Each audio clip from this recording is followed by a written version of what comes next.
शुरू करने से पहले मैं 5 मिनट अवश्य समय देता हूँ आवाम को, जनता को, श्रोता को, कि जो जिनको देर हो रहा हो, जिनको लग रहा हो कि हाँ यहाँ फालतू समय बर्बाद हो रहा है, जो केवल आयोजक से मित्रता निभाने के लिए आए हो या जिन्हें क्षुधा या प्यास पीड़ित कर रही हो, वो जा सकते। क्योंकि मानस लिखते समय गोस्वामी जी ने सच करना ही की है कि मानस उन्हें कभी न सुनाया जाए जिन्हें के अंदर उसे सुनने की प्रेरणा ही न हो, जिन्हें उत्कंठा ही न हो। यह न खूब कवही हर्षशील जो न सुन मन लाय हर लीन, राम कथा के कई अधिकारी जिनके सत्संगत के हैं।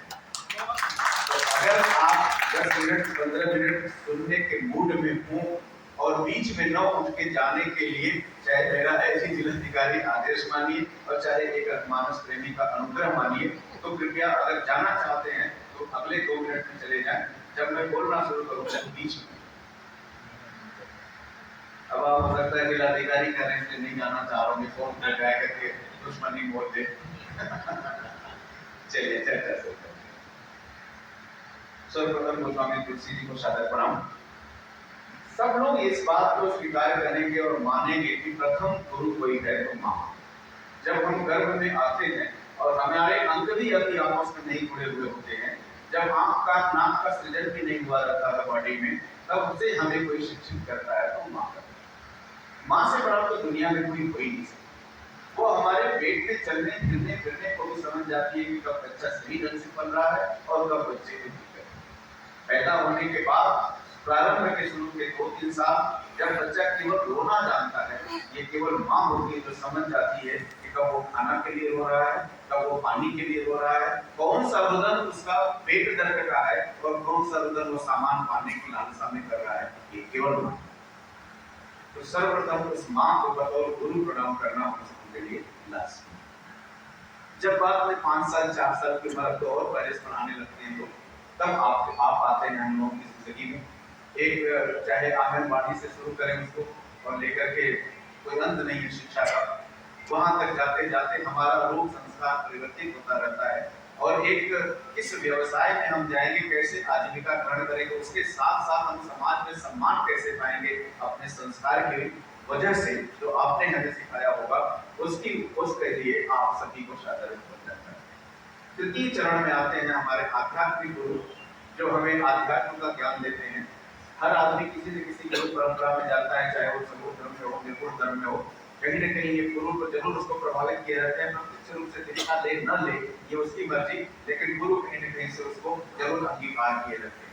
तृतीय गुरु के रूप में वो आते हैं और चतुर्थ में जाकर के सभी एकाकार हो जाते हैं, ईश्वरमय हो जाते हैं। तब कहा जाता है गुरु ब्रह्मा, गुरु विष्णु, गुरुदेव महेश्वर, तीनों ईश्वर एकाकार होकर के गुरु के रूप में साक्षात प्रतिष्ठित अपने को परिचित कर देते हैं और उनसे भी ऊपर स्थान दे दिया गोस्वामी जी ने, गुरु साक्षात परम ब्रह्म। ब्रह्मा विष्णु महेश से ऊपर ब्रह्म और उनसे ऊपर परम ब्रह्म, वो गुरु का स्थान दिया गया। गुरु की विशेषता जो उन्होंने बताई मानस में ये, जब आपके घर खुशी आएगी, जब आप सुख में होंगे, तो आपको गुरु को बुलाना पड़ेगा।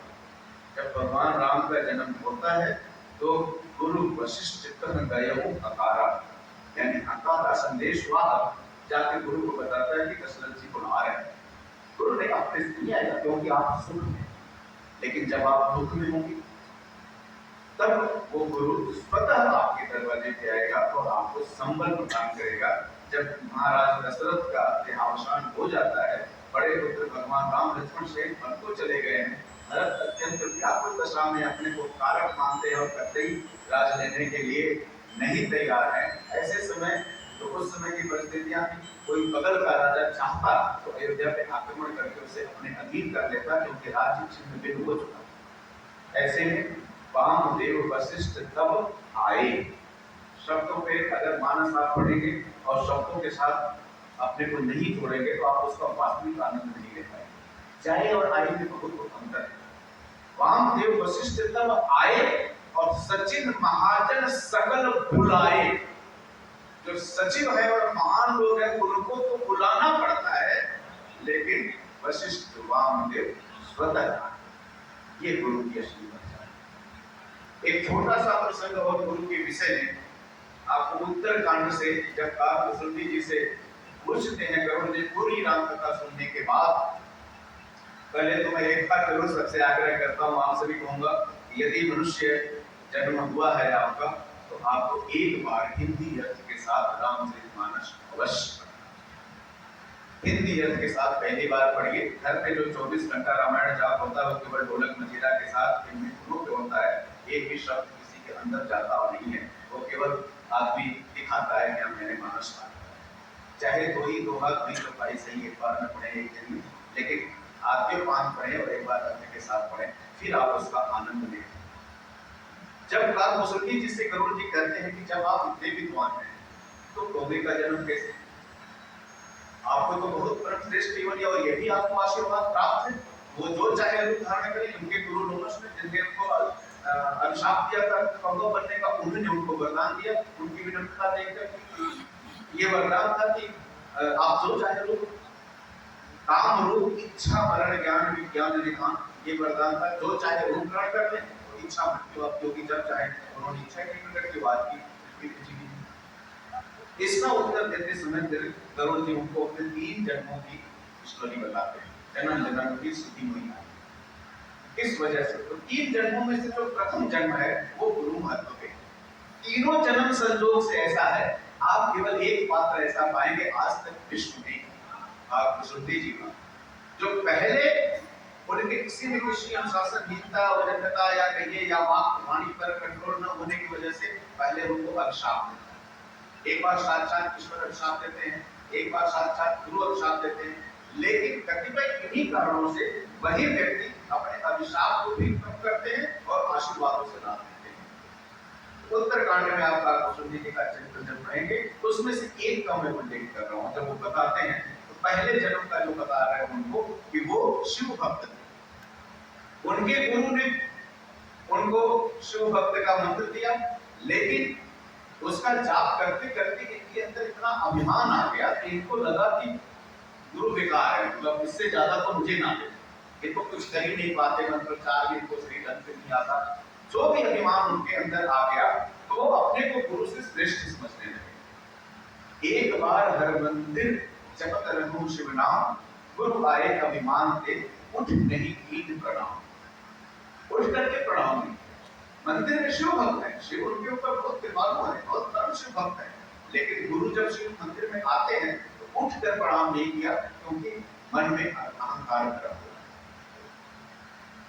अति कृपाल नहीं कहो, गुरु का हृदय अत्यंत विशाल होता है, अत्यंत कृपालु, छोटी छोटी बातों पे ध्यान नहीं देते, नहीं कहे हो कुछ भी नहीं कहा, तुमने क्यों नहीं मुझे प्रणाम किया, पूर्ण रोष लवलेश, हृदय में जरा सा कष्ट भी नहीं हुआ, क्रोध भी नहीं आया, लेकिन अति अद्भुत अपमान का सही नहीं सकी महेश।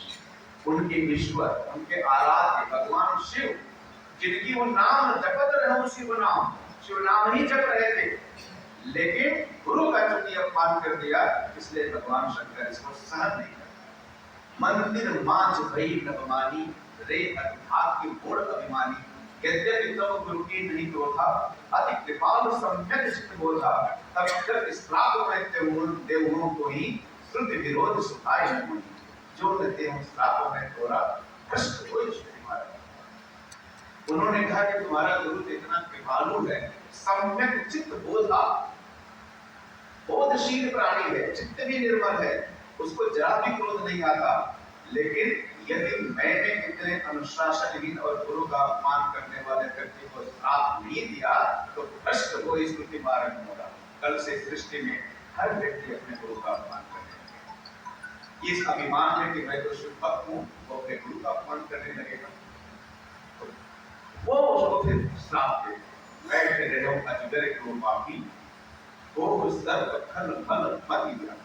तो गुरु के आने पे अजगर की तरह बैठे रहे, जाओ सर्प योग में ही तुम्हारा जन्म हो, सर्प हो जाओ, महाविकट कोटर में जाओ, अधम से अधम अधम का निवास, एक बड़े कोटरे में जाकर के निवास करना और अत्यंत आत्मा के कोई काम, ये आपके शिष्य भगवान शिव स्वयं किसी और ने नहीं दिया, उन्हीं के आराध्य देव ने दिया है। और ऐसे समय दिया जब जपत रहूं शिव नाम, शिव की ही आराधना कर रहा था और शिव ने ही श्राप दिया वरदान की जगह, और इतना भयंकर श्राप दिया किसको कष्ट हुआ? अब यहाँ से गुरु का प्रवेश हो, गुरु का चित्त, गुरु से बड़ा अपने शिष्य का कल्याणकारी है, कोई सोच ही नहीं सकता। हाहाकार कीन गुरु सुन शिव दारुण श्राप, शिव का दारुण श्राप सुन के हाहाकार कौन किया? वो गुरु जिसका अपमान होने की वजह से ये नौबत आई। और उन्होंने कहा आपकी विश्व प्रसिद्ध राष्ट्रक पंक्तियां वहीं पे आती हैं, नमामि शमीशान निर्वाण रूपम तुम जातम ब्रह्म वेद स्वरूपम। इन मंत्रों से शिव जी की निरंतर गुरु जी ने आराधना की, फिर शिव जी प्रकट होते हैं, कहते हैं कि ब्रह्मा हो, तो कहते हैं कि जो मोह पर, अब देखिए लाइन देखिए, जो मोह पर प्रसन्न प्रभु यही पर हो कृपा। प्रसन्न किसमें? मुझ पे। आराधना किसने की? नमामि शमीशान से गुरु ने। प्रकट कौन हुआ? साक्षात भगवान शिव। वरदान देने के लिए तैयार है, लेकिन गुरु का हृदय अपने लिए कुछ नहीं मानता, अपने शिष्य के लिए मानता है। जो मुझ पर प्रसन्न प्रभु यही पर हो कृपाल, श्राप करो हो इस प्रभु ना कठोर ही काल। अब आपने श्राप तो दे ही दिया, वो तो लगेगा ही, लेकिन कुछ ऐसी कृपा कर दीजिए ये श्राप और अल्पकाल। गुरु का इतना बड़ा कलेजा देख करके भगवान शिव पिघल गए और उन्होंने तमाम, और लंबी लाइन है उसके 109 दुआ पढ़ेंगे, उसमें 108 पे नमामि शमीशान है, 109 के बाद जो चौपाइयां हैं वो उसी विषय में है कि जब तीन दारुण दापा मैं कर तीन पूर्ण कर शापा, तब तक तुम्हारा साधुता देखी करियों के प्रतिभा की। मतलब श्राप तो मेरा लगेगा ही, लेकिन किसी भी जन्म में ये कष्ट नहीं पाएगा। जन्म मरण दशा जो जोड़ी के इस तरह को हम कल्पांत में कोई, जिसको बहुत थोड़े थोड़े समय में इसकी योनि बदलती रहेगी और अप्रतिहत गति वही है थोड़ा, ये फिर बताते तुम्हारा अप्रतिहत गति होगा। तमाम बार सृष्टि का प्रलय विनाश होगा, लेकिन तेरा विनाश नहीं। तो अगर गुरु कृपालु हो, अगर गुरु की कृपा प्राप्त है, तो शिष्य भगवान के विरोध से बच सकता है। ये मानना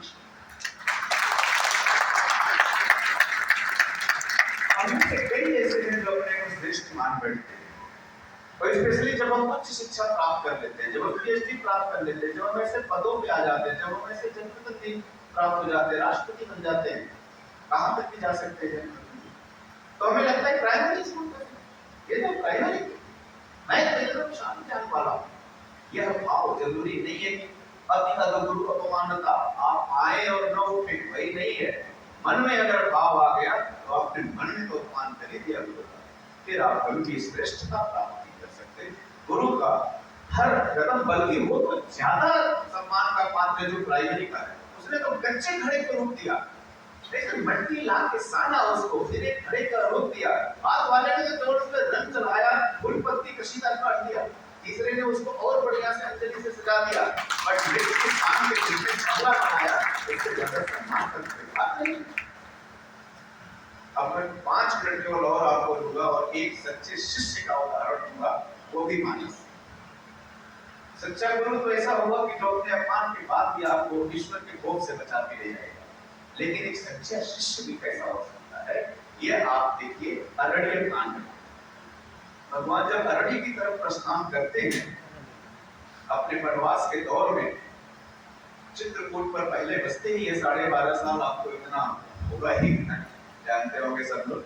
लेकिन जब वहां की लीला समाप्त होती है और अपने मुख्य देश राक्षसों में यानी रावण के वध के लिए निकलते हैं, तो सबसे पहले अनुसुईया जी के आश्रम में जाते हैं, जहाँ अत्रि ऋषि उनके पति हैं। इसके बाद तमाम दुष्टों का नाश करते हैं। फिर एक सर्वंद ऋषि का वर्णन आता है, तब पश्चात सुतीक्षण। मैं सुतीक्षण का प्रसंग में 5 मिनट आपका लूंगा। सुतीक्षण का शिष्य तो इस तरह का ऋषि अगस्त के जो परिचय है सुतीक्षण का तुलसीदास जी की कलम से, ऋषि अगस्त के कर शिष्य सुजाना नाम सुतीक्षण रति भगवान। जो गुरु तुलसीदास जी के जो विशेषण होते हैं उसमें ध्यान देना पड़ता है। ऋषि अगस्त के कर शिष्य, किसके शिष्य हैं वो? सबसे बड़े ऋषि जो अगस्त के ऋषि हैं, जिन्हें कुंभज ऋषि भी कई जगह कहा है तुलसीदास ने, वो इसलिए भी कहा था कि उन्होंने पूरा समुद्र शोध किया, इसलिए उनका नाम कुंभज भी पड़ा। उनके शिष्य हैं, नाम सुतीक्षण है, लेकिन एक विशेषण और है, रति भगवान। भगवान में उनकी पूरी रति, मानस से थोड़ा परे सुतीक्षण के बालपन में जब तक थोड़ी सी जानकारी नहीं होगी तब तक आपको सुतीक्षण के पात्र में मजा नहीं है।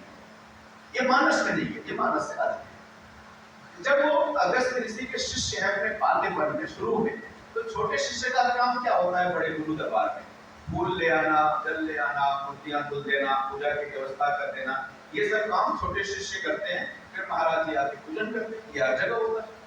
तो इनको भी सुतीक्षण को यही काम मिला था कि आप जो मूर्तियां हैं उसको धुलोगे, उसके बाद जाओगे फूल ले आओगे, इत्यादि इत्यादि भगवान के अगस्त के गुरु जी के पूजन की व्यवस्था करो। उस पूजन की जो सामग्री, जो विग्रह है, उसमें एक शालिग्राम, हम सभी शालिग्राम का पूजन करते हैं, सत्यनारायण बाबा कथा सुनते हैं, उनका आकार काले रंग का छोटा सा एक पत्थर होता है जो जामुन के जैसा ही होगा अगर पका हुआ बड़ा वाला जामुन है तो।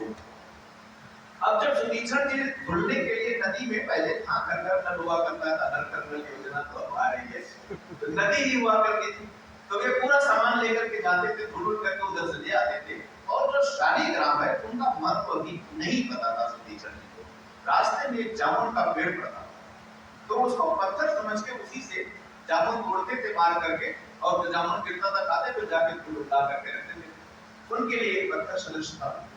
एक दिन भगवान की कृपा, ईश्वर की लीला, पत्थर जरा तेजी से चल गया और कहां गया मालूम नहीं। अब तो इनको पहले जमाने का शिष्य गुरु से इतना डरते थे, अरे बाप रे ये तो गड़बड़ हो गया है, बहुत मोटे मिला ही नहीं। तो बालपन, हल्की बाल सुलभ बुद्धि, उन्होंने उतना ही बड़ा एक जामुन तोड़ा और उसी को ला के धुल के और बीच में फूल उल्टे से सजा दिया और आगे वहां से हट गए। अब गुरु जी आते हैं अगस्त ऋषि और थोड़ा सा चंदन उंदन रगड़ के आदमी लगाएगा ही, कितने में तो जामुन पिघल के निकल गया उसका, और क्रोध आ गया। अगस्त ऋषि को क्रोध इसमें ज्यादा नहीं आया कि वो खो गए, इसमें आया कि तुमने गुरु से छल किया, अरे हो गया। तो बहुत उनकी लानत मलानत की और कहा कि तुम अभी आश्रम लायक नहीं हो, तुम अभी कुछ और करो, जाओ अभी हम मेरे आश्रम को छोड़ के चले जाओ। एक बाल सुलभ व्यक्ति, एक छोटा सा बच्चा जो कि रामचरण रति है, उसको बड़ा बुरा लगा कि इतनी कौन सी मेरी गलती हो गई, ठीक है मैं तो क्षमा मांग ही रहा हूं, मुझे छोड़ दिया, कहा कि आप जाओ छोड़ करके आश्रम। तो वहीं पे गुरु की धूल मस्तक से लगा के शपथ लिया कि आपने ईश्वर की एक विग्रह, एक प्रतिमा के लिए मेरा मुझे आश्रम से लगाया है, अगर आपका सच्चा विश्वास होगा साक्षात ईश्वर को लाके आपके दरवाजे पे संकल्प के साथ वहां से थोड़ा दूर जाकर के जब आप चित्रकूट से नासिक की तरफ आप प्रस्थान करें, तो चित्रकूट छोड़ते ही मध्य प्रदेश वाले प्रोसेस में राम सुतीक्षण ऋषि का आश्रम अभी भी है, सर्वज्ञ ऋषि का आश्रम अभी भी वहां। तो वहां पे आके तपस्या करते हैं। अब इधर भगवान की लीला समाप्त होती है चित्रकूट वाली, और वो प्रस्थान करते हैं आगे अपनी लीलाओं के लिए। तो सुतीक्षण निश्चरहीन करो ही मुझ उठाए प्रणही, मुनि वर्ण के आश्रम जाय जाय, यहाँ जाय जाय शब्द का प्रयोग किया है कवि ने, जाय जाय सुखी। ये उद्देश्य था भगवान राम के जन्म का, जो उन्होंने खुद अपने मुख से कहा था कि मेरे जीवन के दो उद्देश्य, मेरे अवतार के दो उद्देश्य, निश्चरहीन करो वही, एक तो पृथ्वी को राक्षसों से विहीन कर दूंगा, दूसरे मुनि वर्ण के आश्रम जाय जाय सुखी। विभिन्न जन्मों में तमाम ऋषियों मुनियों ने जो मेरी आराधना की है, साधना की है, और मैंने उन्हें वचन दिया है कि मैं दर्शन दूंगा, वो अवसर ये है इस जन्म में मैं जा के उनके आश्रमों में उनको दर्शन। इसी क्रम में आगे बढ़ते जाते हो सुतीक्षण ऋषि के आश्रम में जाते। अब जब सुतीक्षण ऋषि को पता चलता है कि मेरे आराध्य भगवान राम मेरे आश्रम में आ रहे, तो उनको पहले तो विश्वास ही नहीं होगा, फिर वो व्याकुल जैसे हो जाता है। इतने बड़ा ईश्वर जिनकी मैं दिन रात तपस्या करता हूँ, मेरे दरवाजे चल गया। उस समय की जो लाइन को स्वामी जी ने लिखी है, इस और विदिश पंत ने पूछा, वो मैं चलूं कहाँ नहीं पूछा, कबहू के फिर पाछे को निदाई, कबहू के मृत्यु करे बुलाई। कभी आगे दौड़ के जाते हैं कि चलो स्वागत करो, फिर सोचते हैं कि मैं इतना तुच्छ व्यक्ति है, भगवान का स्वागत, फिर दिखाई, फिर लौट करके पीछे दौड़ जाते हैं, कबहू के मृत्यु करे बुलाई। ये विक्षिप्त व्यक्ति की दशा का वर्णन। अविरल भगत मुनि वरण नहीं पाई, प्रभु देखे तब कोट रुपाई, आनंद लेके भक्तियों का। ईश्वर को पता है कि इसके आगे अगर मैं साक्षात पहुंच गया, खड़ा हो गया, तो ये तो प्रेम बस शरीर ही छोड़ देगा। तो ब्रह्म देव है सर्वकोटि रूपाई। अभी भी वो वृक्ष है, जैसा कि वहां के आश्रम ने मुझे बताया, हो सकता है अभिव्यंजना हो, बट एक वृक्ष को अभी भी बताते हैं। इस वृक्ष के पीछे से भगवान दर्शन दे रहे, क्योंकि साक्षात पूरा का पूरा देख लेगा एक तो घर में जाए, लेकिन उन्हें पता नहीं, वो तो समाधि में चले गए। अच्छे प्रीति देख रघुवीरा हरे कृष्ण, तब वो भगवान कहते हैं अच्छा चलो चलता है, तो देख ही नहीं रहा, आंखें नहीं खोल रहे, तो समाधि में चला गया। तब उनके हृदय में प्रवेश कर मणि मज मार्ग विचर वही वैसा, पुलक शरीर वनस्पति जैसा।